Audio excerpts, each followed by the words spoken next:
মামা তাড়াতাড়ি দাও, দেরি হয়ে যাচ্ছে। আসসালামু আলাইকুম। ওয়ালাইকুম আসসালাম। তুমি তুমি এনে কি জন্য? আঙ্কেল, আমি অ্যাকচুয়ালি একটা প্রস্তাব নিয়ে এসেছি। প্রস্তাব? কি প্রস্তাব? মানে কিন্তু কিভাবে শুরু করবো আমি না বুঝতে পারছি না। আপনারা মুরব্বী মানুষ, একটা প্রস্তাব নিয়ে এসেছি, আপনারা দাঁড়ায় আছেন, কেমন দেখা যাচ্ছে বিষয়টা। আচ্ছা একটু দাঁড়ান না প্লিজ। আরে কি করো? আপনারা বসেন না প্লিজ। দিতাম তোমার। বসেন না, বসেন বসেন বসেন। আরে বসাবসি পরে, তুমি আগে কি কইতে চাইছিলে সেইটা কও। আপনারা তো জানেন যে আসলে আমার বাবা মা নেই, আমি এতিম। আজকে যদি তারা বেঁচে থাকতো তাহলে এই প্রস্তাব নিয়ে হয়তো তারাই আসতো। আরে এসব আমারে কয়ে কি হইব? আচ্ছা বাবা, তুমি না কি প্রস্তাবের কথা কইলা, সেইটা করছো। আমি তো সেটাই বলতে চাচ্ছি, কিন্তু আপনারা তো দাঁড়িয়ে আছেন, একটু বসেন না, বসে শুনেন। আমি আপনাদের মেয়ে মেঘলাকে বিয়ে করতে চাই। কি? এই, তুমি জানো না মেঘলা বিয়ে হয়েছে? মেঘলা জামাই আছে। আঙ্কেল হ্যাঁ জানি তো জামাই আছে, কিন্তু ও জামাই তো একটা বেঈমান। আপনি দেখছেন না আঙ্কেল, ও নিজের সন্তানকে কিভাবে অস্বীকার করতেছে। আমি মেঘলাকে খুব ভালো করে চিনি, ভালো করে জানি, আর এটাও মানি আমি যে ওই সন্তানটা অনেকেরই। আর এই সমাজে আপনি চান না যে আপনার মেয়ের সন্তান একটা পৃথিবীর পরিচয় নিয়ে বড় হোক? সব ঠিক আছে, কিন্তু কিন্তু কি আন্টি, আমি তো সবকিছু জেনে শুনে মেঘলাকে বিয়ে করতে চাই। মেঘলার পেটে সন্তানের বাবা হব আমি, আর আমি সবাইকে বলবো যে এই সন্তানের বাবা আমি। তখন আর ওই সন্তানের পরিচয় নিয়ে কোনো সংশয় থাকবে না, সমাজের মানুষ কিচ্ছু বলতে পারবে না। না না, মেঘলাই বিয়েতে রাজি হইব না। আপনি জানেন না আঙ্কেল, এই সমাজে একটা সন্তান পিতৃত্বহীন ভাবে যদি বড় হয় তাকে কত কথা শুনতে হয়। সবাই তাকে বলবে যে যারও সন্তান, সেই সন্তানকে আমি পিতৃত্বের স্বাদ দিতে চাই। বাবা তুমি একটু মেঘলারে বুঝাও। আর আমি তো বুঝাবো, আর আপনারা তো গার্ডিয়ান মানুষ, আপনারাও বুঝিয়ে বলবেন। আর দেখুন, আমিও চাই মেঘলাই মানসিক যন্ত্রণা থেকে মুক্তি পাক, সেও বাঁচুক, আর আমি তার জীবনসঙ্গী হয়ে বাঁচতে চাই। ঠিক আছে বাবা, মেঘলা বাড়িতে আসুক, তারপর আমি মেঘলার সাথে আলাপ করুমনি, দেখি মেঘলা কি কয়। আচ্ছা ঠিক আছে, তাহলে আমি আজকে আসি। ভালো থাকবেন। আসসালামু আলাইকুম। ওয়ালাইকুম আসসালাম।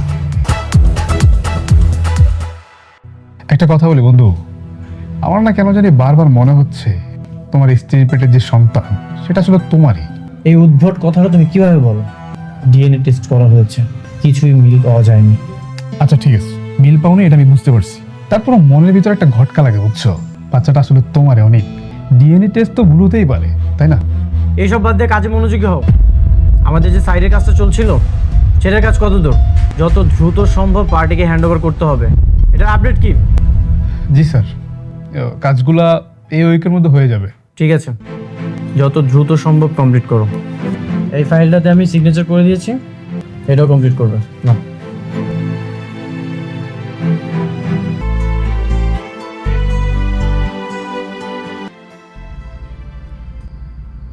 কি এত ভাবতাছস? আল্লাহ জানে আমার এই সন্তানটার ভাগ্যে কি আছে। জন্মের আগে কত কিছু সহ্য করতেছে, ওর জন্মের আগে ওর বাবার পরিচয় লইয়া কত কাহিনী হইতেছে। তোর সন্তানের বাপের পরিচয় দেওয়ার একটা উপায় পাইছি। কি উপায়? কইতে দাও। আজকে না তোর জন্য একটা বিয়ের প্রস্তাব আইছে। ছেলেটা ভালোই, তোর সব কথা শুই না যাই নাও তোর বিয়ে করতে রাজি হয়েছে। কি কইতাছ মাইডি? আমার তো এখনো ডিভোর্সই হইল না, তোমরা আবার আমার লগে বিয়ে ঠিক করে লাইতাছ। তোমার কইতেছি কত বড়? আরে কমু না, কইতে দাও। তোর জন্য বিয়ার প্রস্তাব আইছে দেখি তো কথা কইছি। তোর বাচ্চার বাপের পরিচয় দরকার, সে তোর বাচ্চার বাপ হইতে চায়। না দরকার নাই, আমার সন্তানের বাপের পরিচয় অনেক। অনেক ছাড়া আমি কাউরে আমার এই সন্তানের বাপ স্বীকার করুম না, বুঝতে পারছো? তোমাদের কইতেছি কথা কইতে না, হ্যাঁ? তারপর বক বক বক বক বক করতে চাই। আজের পেছন লাগাইছে।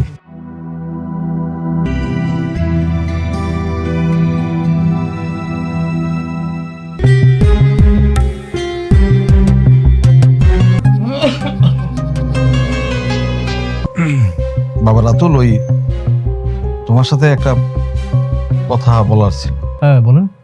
না তোমার চাচি বলতেছিল তুমি নাকি ওই যে অনেকের বোরে বিয়ে করবে এরকম নাকি একটা ফাইনাল ডিসিশন তুমি নিয়ে ফেলছো। হ্যাঁ নিয়েছি তো, কিন্তু কেন নিয়েছি সেটা তো বলেছি।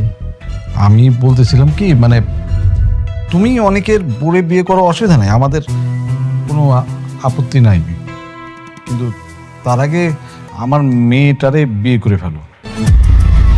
মানে আমার মেয়েটারে তোমার বড় বউ হলো, আমরা এই বিয়েটা না হাইড করে রাখবো, তবে বলবো না বলবো না। আর আঙ্কেল আপনারা কি মানে কিসের মধ্যে কি পান্তা ভাতে কি? শুনেন, ভালোবাসা দিয়ে না পান্তাও হয় না। ভালো মন্দ কিছু খাইতে গেলে ব্যাংক ব্যালেন্স লাগে। কোথায় আমি স্বপ্ন দেখতেছি আকাশ ছোঁয়ার, আপনারা দেখতেছেন আমাকে নর্দমায়। বাবা তুমি এমন ভাবে কথা বলতেছো কেন? মা, এখন আর আমাকে হয়তো আর ওর ভালো লাগে না, পুরনো হয়ে গিয়েছি তো। কথায় আছে না, টাকার গন্ধ পেলে মানুষ সম্পর্কে স্বাদগুলো তেতো হয়ে যায়। আরে সবে মাত্র আমি হাজার হাজার কোটি টাকার মালিক হওয়ার স্বপ্ন দেখা শুরু করছি, আর আপনারা সবাই উঠে পড়ে লাগছেন কিভাবে আমার স্বপ্নটাকে ভেঙে ফেলা যায়। মানে আপনারা কেমন মানুষ বলেন তো? আচ্ছা বাবা, তো তুমি উত্তেজিত না, আমি একটা কথা বলি, মানে তুমি আমার মেয়েরে বিয়ে করবা তো? মানে আশ্চর্য হয়ে যায়নি আমি আপনাদের আচরণ দেখে। মানে কেন বিয়ে করবো না? এমন অবিশ্বাস করেন কেন সবসময়? আসলে তুমি সবসময় প্রতারণা নিয়েই তো প্র্যাকটিস করে থাকো, এই জন্যই ভয়টা লাগে। দেখো বাবা, তাসের ঘর আর বালুর বাঁধ সেটা কিন্তু বেশি দিন টেকে না। আপনি কি বললেন? কিছু বলি না, চলো তো, হ্যাঁ ঠিক আছে, ঠিক আছে।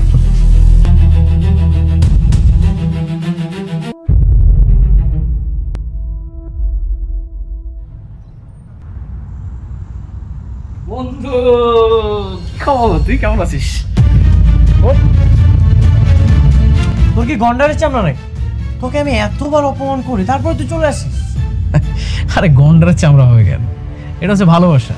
আচ্ছা তুই একটা জিনিস না বারবার ভুলে যাস, তোর পৃথিবীতে আপন বলতে কেউ আছে, আমার পৃথিবীতে আপন বলতে কেউ আছে।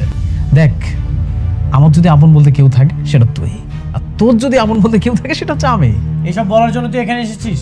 আরে না বন্ধু, আমি একটু বড় দায়িত্ব নিতে যাচ্ছি। এই জন্য ভাবলাম যে আসলে আমরা অনেক খোঁজাখুঁজি করে দেখলাম যে আপন মানুষ কে আছে আমার, খুব খুঁজে দেখলাম যে তুই ছাড়া আর কেউ নাই। এই জন্য ভাবলাম যে আমার কাছের মানুষটাকে একটা মিষ্টি খাওয়াই আসি আমি। ভনিতা না করে ক্লিয়ার করে বল, কি বলার জন্য এখানে এসেছিস? বন্ধু, খাবার জিনিস ফেলাই দিলে এরকম কথা। আচ্ছা বসে শোন। দাঁড়ায় কথা। তুই না সবসময় শুধু এক্সাইটেড হয়ে যাস। শুনবি? শোন, তোর প্রথম স্ত্রী মেঘলা, দেখ বেচারির না আসলে এখন বর্তমান কেউ নাই আপন বলতে। একদিকে একা একটা মেয়ে, আবার আরেকদিকে পেটে একটা সন্তান। সেই সন্তানের আবার কোনো পরিচয়ই নাই। এইসব বলার জন্য তুই এখানে এসেছিস? ও আচ্ছা, মেঘলা তো তোকে কাজ দিয়েছিল। মেঘলার দালালি করার কন্ট্যাক্ট নিয়েছিস নাকি? আরে না না না, এমন কিছুই না। শোন, আমি হচ্ছে তোর প্রথম স্ত্রী মেঘলা, আর তোর অনাগত সন্তানের দায়িত্ব নিতে যাচ্ছি। আর বন্ধু হিসেবে আমার একটা দায়িত্ব আছে না, বল? আর ওর সন্তানের তো আবার একটা পরিচয় লাগে। এই জন্য আমি তোর স্ত্রীকে বিয়ে করে তোর সন্তানের বাবা হব। মেঘলা তোকে বিয়ে করবে? কেন করবে না? তুই তো দ্বিতীয় বিয়ে করে খুব সুখে আছিস, ও কেন একা থাকবে? এগুলো তুই আমাকে কেন বলছিস? আমি কি এগুলো শুনতে চেয়েছি নাকি? আচ্ছা, এত বড় একটা সুসংবাদ আমি তোকে না দিয়ে থাকতে পারি বল? তুই একবার ইমাজিনেশন করে দেখ, তোর অনাগত সন্তান আমাকে বাবা বলে ডাকবে, আবার তোর প্রথম স্ত্রী মেঘলা, তার সাথে আমার বিয়ে হবে, আমরা একসাথে থাকবো। রাতুল,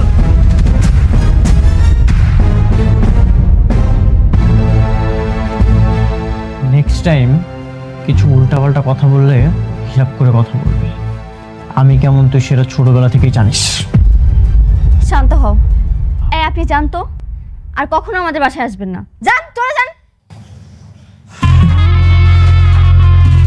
তুই বন্ধু হয়ে বন্ধুকে হাত তুললে, ঠিক আছে যা, ভুলে গেলাম, কিন্তু হিসাবটা না একদম তোলা থাকলো।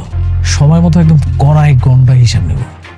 আগে তোর স্ত্রী আমার বিয়ে করতে দে, তোর বউটাকে বিয়ে করি, তারপর সবকিছু বোঝাপড়া হবে। তুই এক্ষুনি আমার বাসা থেকে বের হয়ে যা। যা, তোরা আমি কাঠ পাঠাবো, তুই আসিস।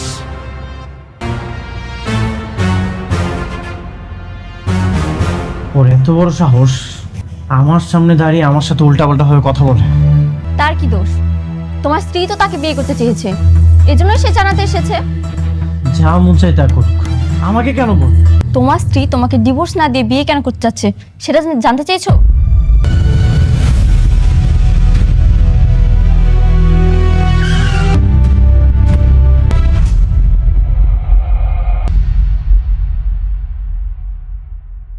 তুমি তুমি এখানে কেন?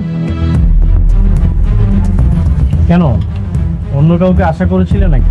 কি কি কইতাছো? না মানে এখানে যদি রাতুল আসতো তাহলে মনে হয় তুমি খুব বেশি খুশি হতে, তাই না? রাতুল আসলে আমি খুশি হইতাম? কি কইতাছ উল্টাপাল্টা এসব তুমি? হ্যাঁ, এখন আমার সব কথাই তোমার উল্টাপাল্টা মনে হয়। যাই হোক, এইসব বিষয় নিয়ে আমি একদমই কথা বলতে চাই না। এই যে তোমার ডিভোর্স পেপার, এখানে তুমি আমি সিগনেচার করে দিলেই ডিভোর্স হয়ে যাবে। কি খুশি তো? হ্যাঁ, তোমার ডিভোর্সটা আমি অনেক আগেই দিয়ে দিতাম। আমার পেটের সন্তানটা যদি না আইতো তাহলে দিয়ে দিতাম। তোমার সন্তানের জন্য তুমি কেন আমাকে বেঁধে রেখেছো? সন্তানটা তো আমার না,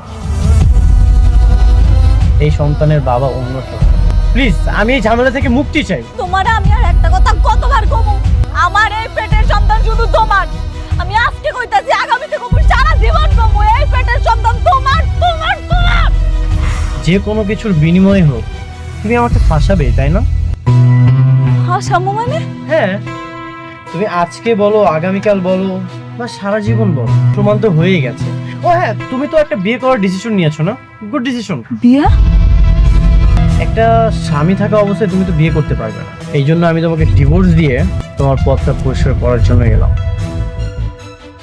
পথ পরিষ্কার করতে আইছেন? এত বেশি বুঝতেছেন আপনি? আপনারে কে কইলো যে আমি বিয়া করতে চাই? যে তোমাকে বিয়ে করবে সে আমার বাসায় এসেছিল। কি? রাতুল।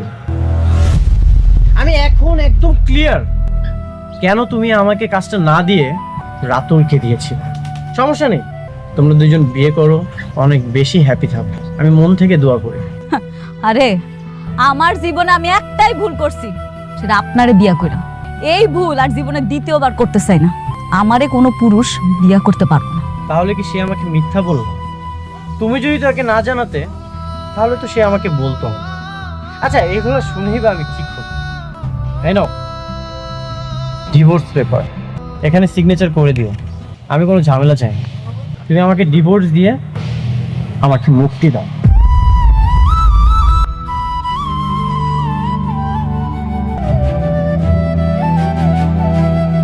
আব্বা, আম্মা, তোমরা কই গেলা? এদিকে আয়ো।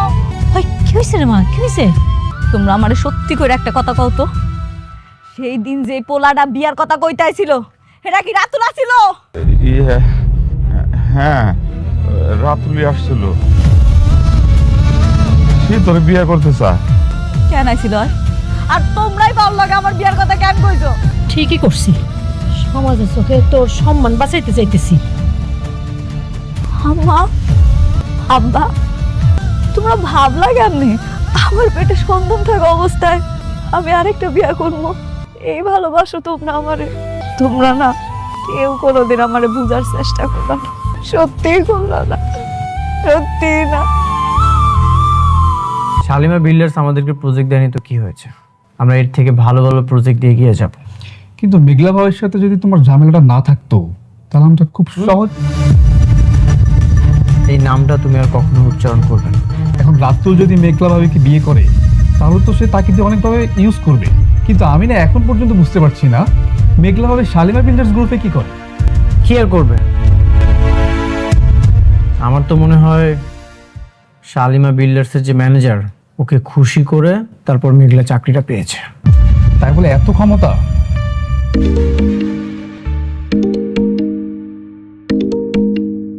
হ্যালো,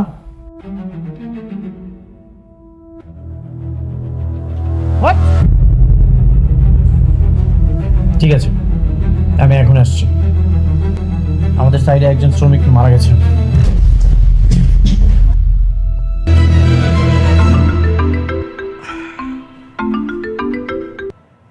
হ্যালো, আসসালামু আলাইকুম। আচ্ছা, উত্তরা 17 নম্বর সেক্টরে একটা প্রজেক্টে একজন শ্রমিক কাজ করতে গিয়ে অ্যাক্সিডেন্ট করে মারা গেছে। আপনারা এই ব্যাপারে কোনো ব্যবস্থা নিচ্ছেন? ব্যবস্থা নেব কি নেব না সেটা তো আমাদের ব্যাপার, কিন্তু আপনি কে? আমি শ্রমিক ইউনিয়নের সভাপতি। আমার অবশ্য আরেকটা পরিচয় আছে, আমি শালিমার বিল্ডার্স গ্রুপের ম্যানেজার বলছি। জি স্যার, আসসালামু আলাইকুম স্যার। ওয়ালাইকুম আসসালাম। আসলে সরি, মানে আমরা এখনো পর্যন্ত খবরটা পাইনি, তো এই মাত্রই শুনলাম আপনার মুখ থেকে, যে কারণে এখনো পর্যন্ত কোনো ব্যবস্থা নিতে পারিনি। কোন জায়গায় বললেন যেন? উত্তরা 17 নম্বর সেক্টর। আচ্ছা আচ্ছা, জি আমরা এক্ষুনি ব্যবস্থা নিচ্ছি, এক্ষুনি। আরেকটা কথা, ওই সাইডের যে মালিক তাকে আপনারা অ্যারেস্ট করে নিয়ে আসুন, বাকিটা আমরা বসে ঠিক করব, কেমন? জি জি জি, অবশ্যই। থ্যাংক ইউ, আসসালামু আলাইকুম। এই জাহিদ, তাড়াতাড়ি গাড়ি রেডি করো, চলো এক্ষুনি বেরোতে হবে।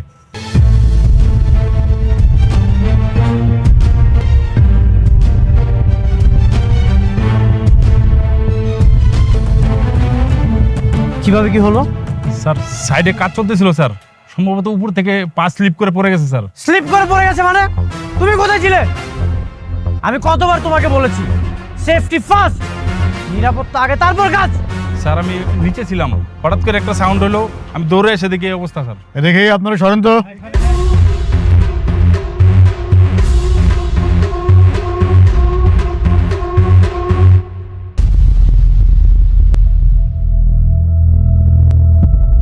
ওরে বাবা, এখানে তো কোনো ধরনের কোনো সেফটির ব্যবস্থা নাই, কোনো সিকিউরিটি নাই। এই কনস্ট্রাকশনের মালিক কে? আপনি নাকি? জি। আপনার সঙ্গে ইদানিং আমার খুব ঘন ঘন দেখা হয়ে যাচ্ছে। চলেন থানায়, চলেন আমাদের সাথে। থানাতে যাব মানে? বুঝতেছেন না কেন যাবেন? আপনার সাইটে কাজ করতে গিয়ে উনি মারা গেল, আপনি কোনো সিকিউরিটি দিতে পারেন না শ্রমিকদেরকে, এই দায়িত্ব তো আপনাকেই নিতে হবে নাকি? আমি সব ধরনের সিকিউরিটি ব্যবস্থা করে রেখেছি, এখন ওনারা যদি এগুলো না মানে আমার তো কোনো দোষ নেই। এই সমস্ত যুক্তি তর্ক যা দেবার আপনি থানায় গিয়ে দেবেন, আদালতে দেবেন। এই জাহিদ স্যার, হ্যান্ডকাপ পরো। আপনারা থানাতে যান, আমি আমার লয়ারের সাথে কথা বলছি। লয়াররে বলবেন থানায় এসে আগে আমার সাথে কথা বলতে, তারপরে আপনার সাথে কথা বলতে। আপনারা রেখে যাবো মানে? এই স্যার, পড়াচ্ছ না কেন হ্যান্ডকাপ? আরে আপনারা কি করছেন? কথা কম বলেন।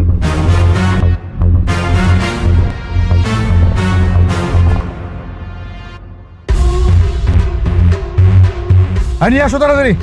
দেখিস, তুমি ডেড বডিটা পোস্টমর্টমের ব্যবস্থা করো। হ্যাঁ, নিয়ে আসো।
ও